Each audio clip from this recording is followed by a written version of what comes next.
Hello everyone, সবাই তোমরা কেমন আছো? আশা করি ভালোই আছো, আমিও ভালো আছি।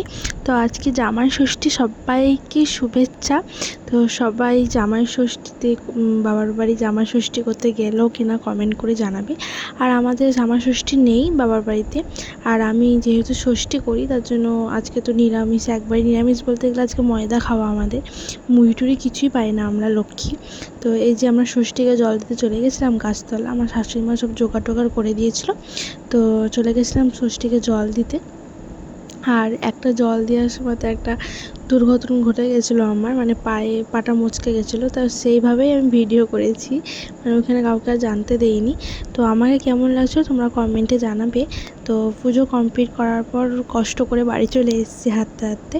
তারপরে সবাইকে প্রসাদ দেওয়া হলো, তারপরে ধাগা বাঁধা, তো এইসব। তো ধাগা বাঁধা। আর এই ষষ্ঠীটা কাদের আছে কমেন্টে জানাবে তোমরা।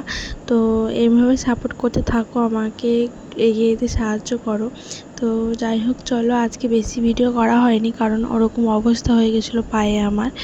তো খুব ব্যথা করছিলো, তাও মানে কষ্ট করে বাড়ি এসেছি, তারপরে আর লড়তে পারছিলাম না। এই যে পা দেখো কীভাবে ফুলে আছে, তো আলতা পরবো সেইটাও পরতে পারছিলাম না আমি। তো যাই হোক, পাটা প্রচণ্ড। বাড়ি এসে বরফ জল দেওয়া হয়েছিল, তারপরে ও ফোন করে দিয়েছিল একটা দাদাকে, তো ওষুধ দিয়ে গেল, সব দিয়ে মানে খেলাম ওষুধ, তারপরে ভলিনি লাগিয়েছি। তো আপাতত এখন একটু মানে কম লাগছে, তো কিন্তু ঘোরাতে পারছি না, পাটাও ফেলতে পারছি না আমি। তো চলো, আর বেশি ভিডিও করা হয়নি আজকে, কারণ ওই অবস্থায় আমি লড়তেই পারছিলাম না, কি ভিডিও করে, দেখো আমি হাসছি।